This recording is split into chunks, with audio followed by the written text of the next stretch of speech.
Let me just remind you of some of the science from your own company. Instagram studied the effect of your platform on teenagers. Here's a quote from your own study. Quote, "We make body image issues worse for 1 in 3 teen girls." Here's another quote. "Teens blamed Instagram," this is your study, "for increases in the rate of anxiety and depression. This reaction was unprompted and consistent across all groups." That's your study. Senator, we try to understand the feedback and how people feel about the services. We can improve. Wait a minute, your own study says that you make life worse for 1 in 3 teenage girls. You increase Senator, anxiety and depression. That's what it says. You've been doing this for years. For years, you've been coming in public and testifying under oath that there's absolutely no link. Your product is wonderful. The science is nascent, full speed ahead, while internally, you know full well your product is a disaster for teenagers. Senator, and yet that's you not keep true. right on doing what you're doing. Right? That's not true.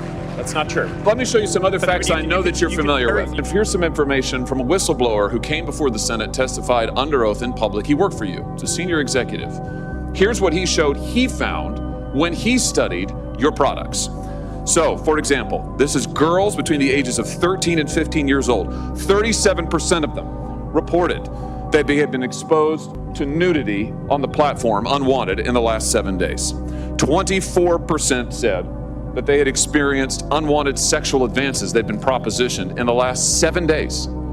17% said they had encountered self-harm content pushed at them in the last 7 days. I know you're familiar with these stats because he sent you an email where he lined it all out. I mean, we've got a copy of it right here. My question is, who did you fire for this? Who got fired because of that? Senator, we study all of this because it's important and we want to improve our services. Well, you just told me And a I second think ago that you studied it, that there was no linkage. Who did you Senator, fire? Yeah, I said you mischaracterized. 37% of teenage girls between 13 and 15 were exposed to unwanted nudity in a week on Instagram. You knew about it. Who did you fire? Senator, this is why we're building all. Who these did you different fire? tools. Senator, I don't think that's. Who did you fire? I'm not going to answer that. Because you didn't fire anybody, right? You didn't take any significant action. It's